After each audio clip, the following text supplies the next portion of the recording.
Good morning, students. So today we'll discuss about hierarchical inheritance. Okay, we have already seen one examples of hierarchical inheritance.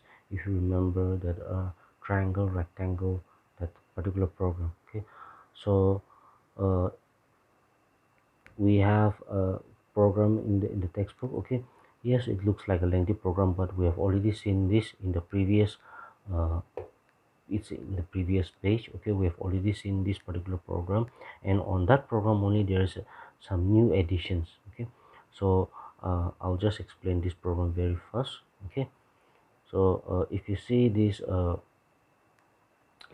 particular diagram. Okay, so the students, you have a students which is the base class. Okay, and from this base class you're able to derive uh, three more classes.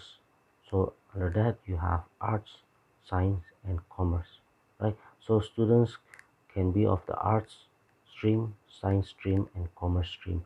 And under the science stream, the derived class can also be further derived to medical and non-medical. Okay, so by this example you can see that what the meaning of the hierarchical inheritance. Okay, a base class can have many derived class.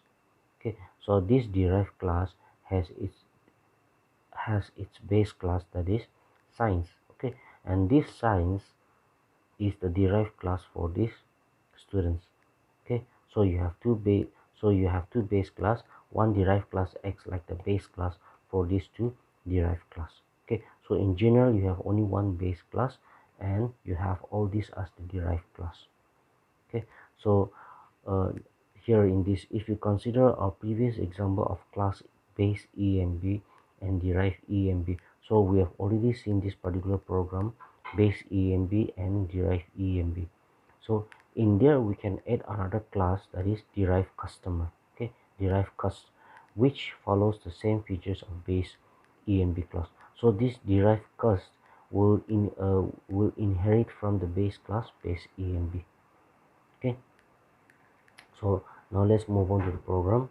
So this we have already seen, this is the base class, that is base EMB. Okay, as you can see the data members are private. Okay, so in no way these data members can be inherited by the two base class, that is the derived EMB and derived cust.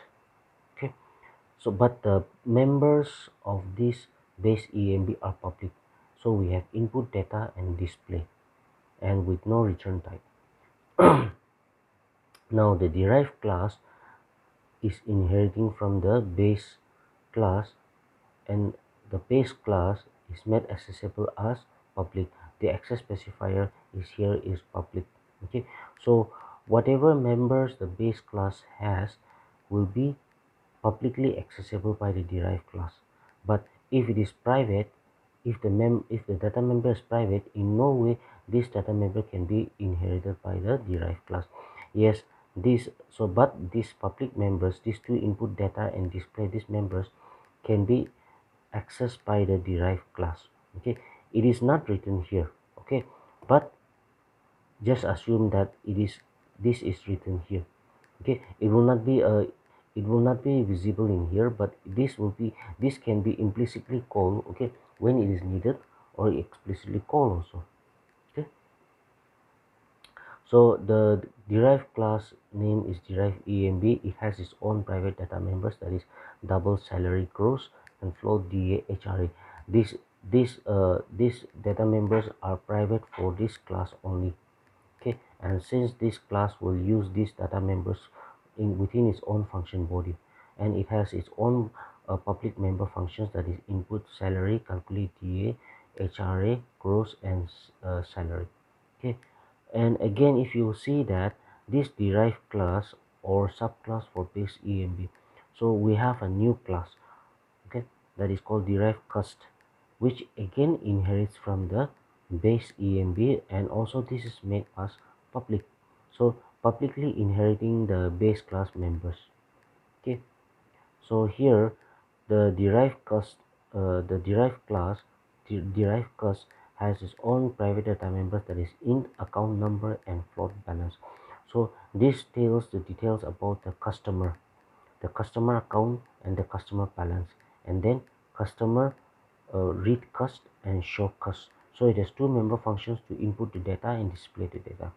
So this customer details only has two data members, that is the account number and then the balance.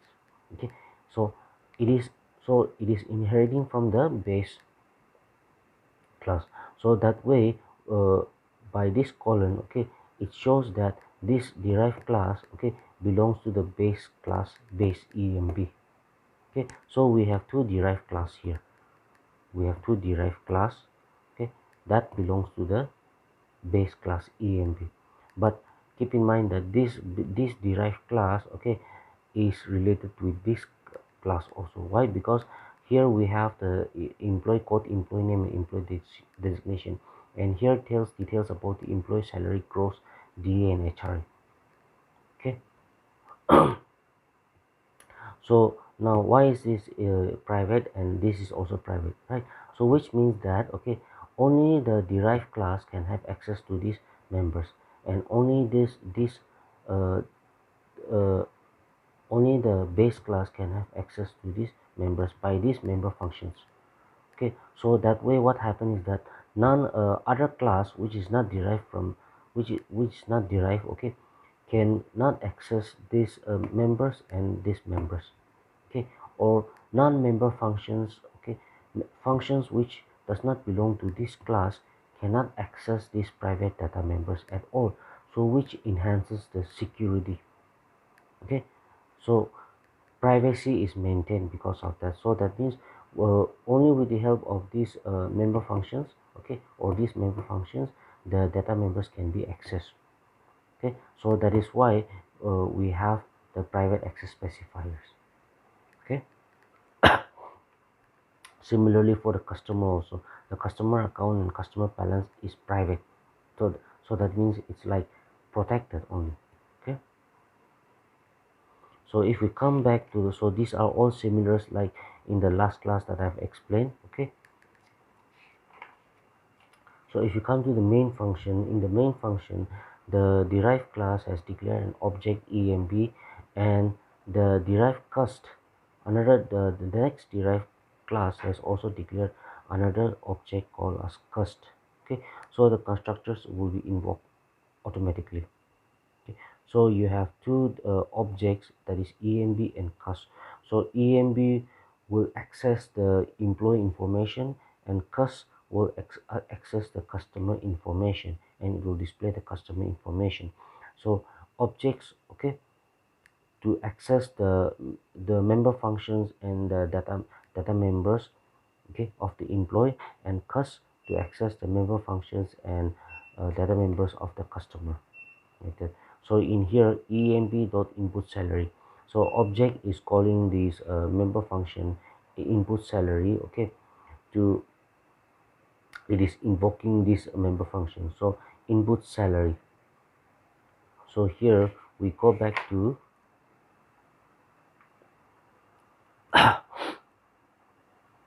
this call function. So within this call function body, okay, you enter the employee information, and then just like in the last class that I've explained, okay, so you have here the member function input data which belongs to the base class.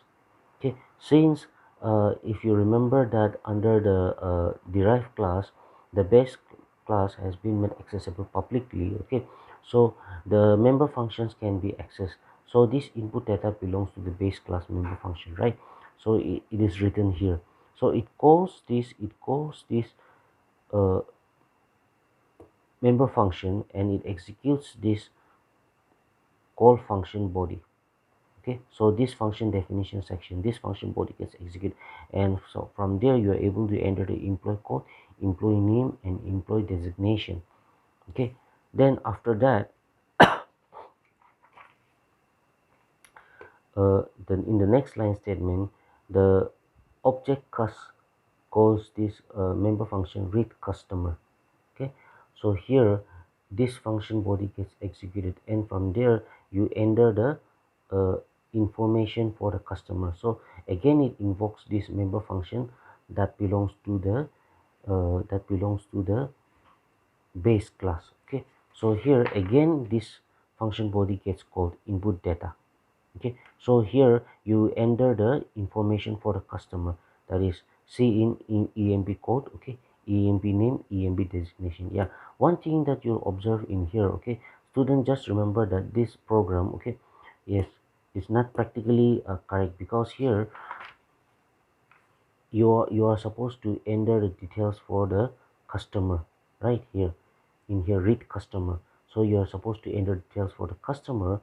The customer data and the employee data is different, but in here, in this particular function body, okay, you, you use this data member, EMB code, EMB name, EMB designation also for the customer, right? So practically that is not correct. So yes, but this is just to show that, okay, the derived class can access uh, the member functions of the base class by uh, by invoking the member function of the base class inside the member function of the derived class. Okay, so here, instead of this EMB code, actually there should be a customer code, right? Okay, but you keep in mind that the customer data members is only account number and balance, right? So after invoking after executing this statement, okay, it comes back to the next line statement, that is enter the account number and then the balance. Okay, so practically not applicable, but just to show that, okay, so that you are using the employee data members, okay, you are entering the customer data also, the customer name, the customer code, like that. Okay, so if you see the output here, see, enter code 1, enter name Mr. Covin, enter designation clerk, like that. Okay, so after that you have the next statement, that is, here's the employee information, emb.print salary, and here's the customer information, cust.show customer. Okay, so you execute this function body. Okay, so that way all the details are being displayed in separate blocks. Whatever data has been entered is being displayed in separate blocks. Okay, so this way you can use hierarchical inheritance. Okay, so though the program may look lengthy, okay, but keep in mind that once you understand the concept of inheritance very nicely, okay, the program, though it seems very lengthy, okay, it's very easy to understand, and you can just by looking at it once or twice, okay, actually once you understand the concept nicely, you can write down this lengthy program by yourself also. Okay, because the details are very much pretty much similar and most basic only. Okay, so concentrate hard on these the inheritance chapter. Okay, and yes, those who are facing problem, please go back to the classes and object and constructors and destructors chapter also. Okay, so that will be for today. So in the next class we'll discuss more about the inheritance, that is multi-level inheritance.